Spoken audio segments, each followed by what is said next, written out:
Transparency compounds the issue. When you explain your intentions, your reasoning, and your emotional responses openly, you believe you are preventing misunderstanding. In reality, you are providing a manual. Others no longer need to interpret you. They can predict you. Predictability lowers perceived status because it removes risk. The unknown is approached cautiously. The known is handled casually.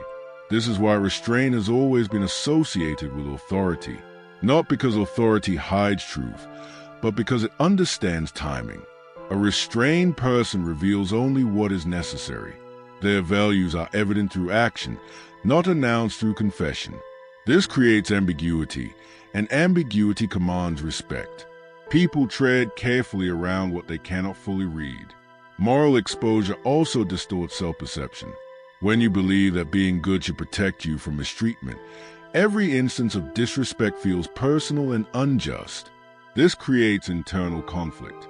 You begin questioning your worth rather than your strategy. The problem is not goodness. The problem is assuming goodness functions as armor in a system that rewards leverage. Those who carry their morality quietly are not less ethical. They are simply less accessible. Their kindness has boundaries. Their patience has conditions. Their fairness is selective. This selectivity is not cruelty. It is calibration. It ensures that moral behavior does not become a liability. When you withdraw unnecessary moral signaling, the social response changes. People hesitate. They reassess. They are unsure how far they can go. This uncertainty restores balance. It does not require confrontation or explanation. It requires only that your inner rules are no longer fully visible to those who have not earned access to them. Power begins where validation ends. The need to be validated is one of the most socially expensive instincts a person can carry. It disguises itself as openness, humility, and emotional honesty, but beneath it lies dependence. The moment you require others to confirm your worth, your position begins to erode. Power does not disappear suddenly. It leaks out through small behaviors that reveal who needs the interaction more. Validation seeking alters how you speak, listen, and respond.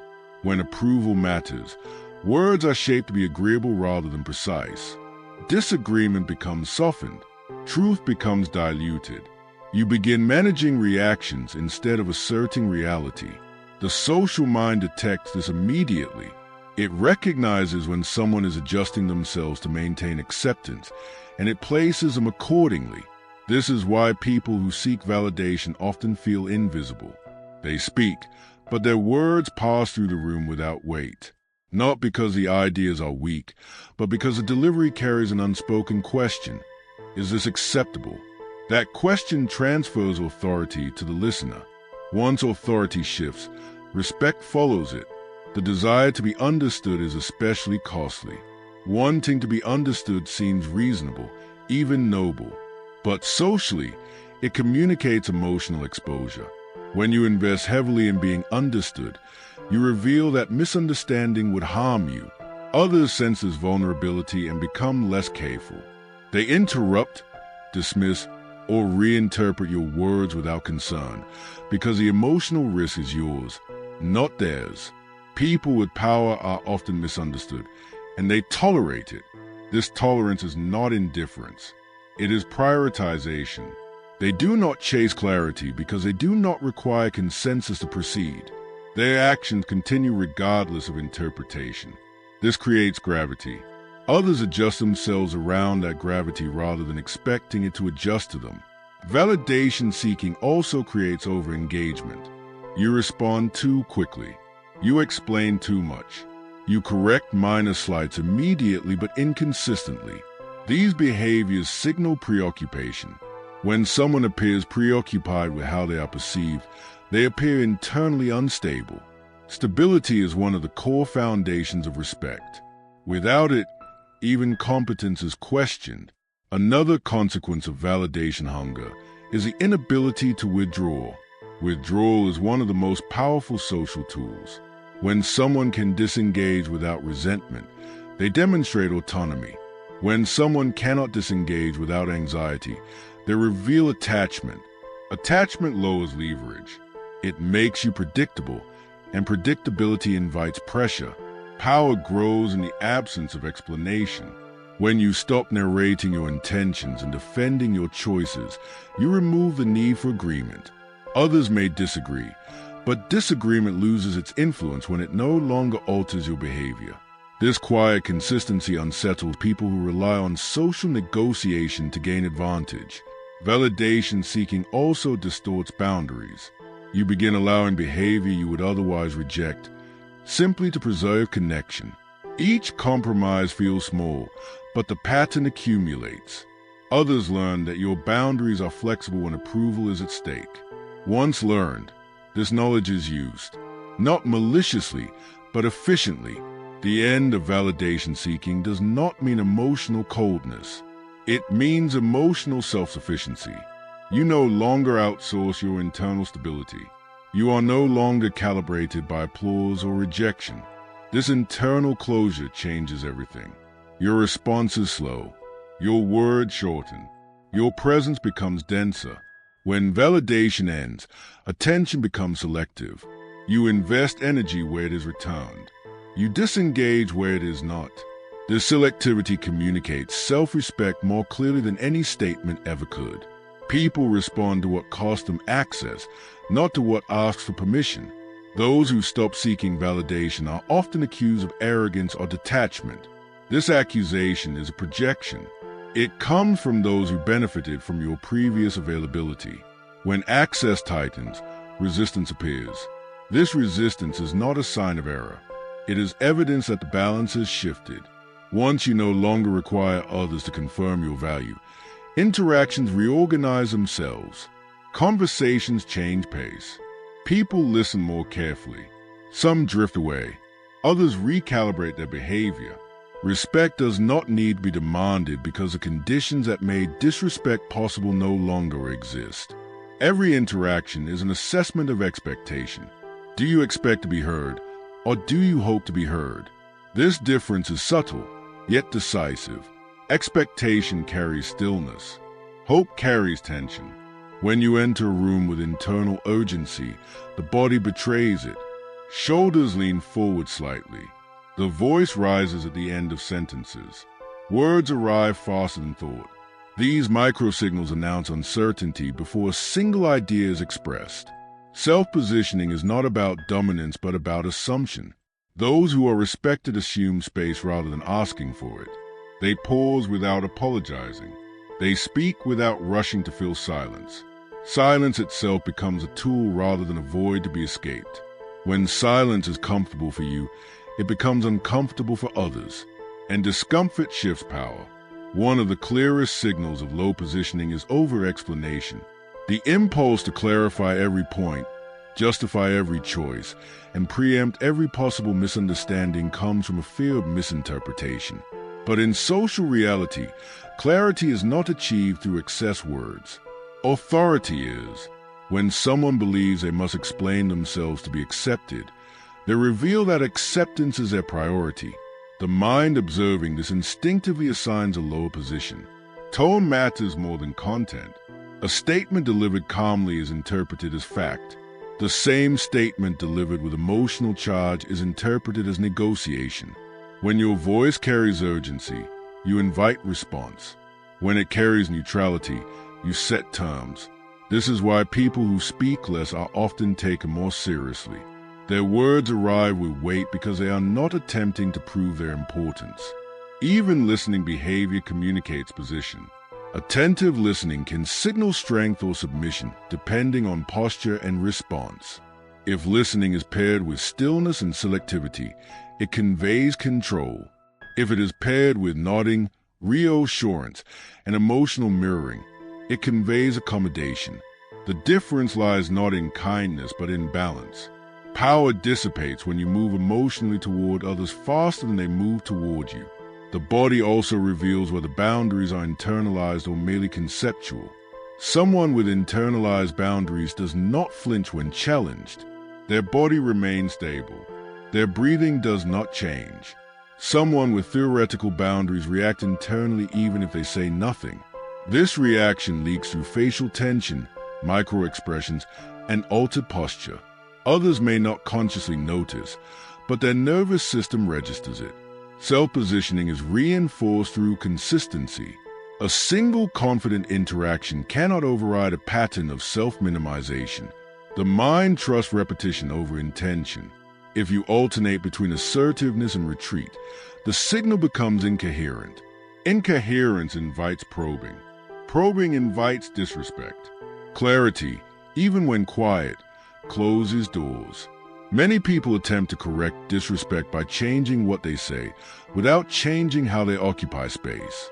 This fails because language follows positioning, not the other way around. You can deliver the most assertive sentence imaginable, but if your body and tone contradict it, the contradiction will be believed over the words. Social perception favors what feels true over what sounds correct. The most misunderstood aspect of self-positioning is emotional neutrality. Neutrality is often mistaken for coldness or arrogance. In reality, it is emotional economy. It signals that your internal state is not easily influenced by external behavior. This creates psychological distance, and distance creates respect, not because you are unapproachable, but because you are not immediately available for manipulation. When you stop signaling urgency, explanation, and emotional dependence, interactions slow down. Others begin to adjust their behavior unconsciously. They choose words more carefully. They test less frequently, not because you have threatened them, but because the invisible language has changed. The space you occupy feels firmer. The cost of crossing you becomes unclear, and uncertainty restrains behavior more effectively than confrontation. Moral exposure creates social weakness. There's a quiet danger in being easily understood. When your inner rules are visible, when your values are worn openly, the social world does not respond with admiration the way morality suggests it should. It responds with calculation. Human beings do not only observe behavior, they map predictability. The more predictable your moral reactions become, the easier it is for others to move around them without resistance. Moral exposure begins the moment you reveal what you will never do. When you announce that you are patient, forgiving, non-confrontational, or fair to a fault, you believe you are expressing integrity. But what you are also doing is removing uncertainty. You are informing others where the line is and how gently it will be enforced. In social environments, certainty benefits the one who observes, not the one who reveals. This is why openly ethical individuals are often treated casually, interrupted more often, burdened with extra responsibility, and expected to endure inconvenience without protest.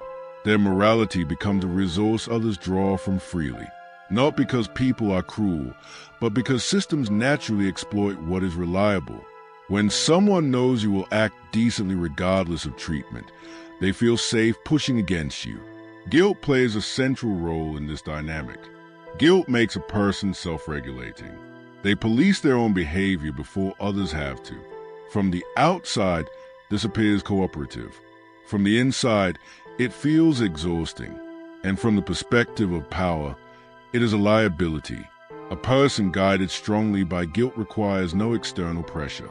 They will adjust themselves to maintain harmony, even when harmony comes at their expense. Patience is often mistaken for strength. In truth, patience without selective enforcement becomes invisibility. When you endure small violations repeatedly without recalibration, you communicate that your internal discomfort has no external consequence. The social environment learns that your moral distress does not translate into action. Once this lesson is learned, escalation becomes almost automatic. Another form of moral exposure appears in excessive fairness. When you insist on being fair even with those who are not, you remove strategic asymmetry. Fairness is a virtue in principle, but in human interaction it is interpreted as rigidity. Those who are unfair gain flexibility. Those who are always fair become bound by their own rules.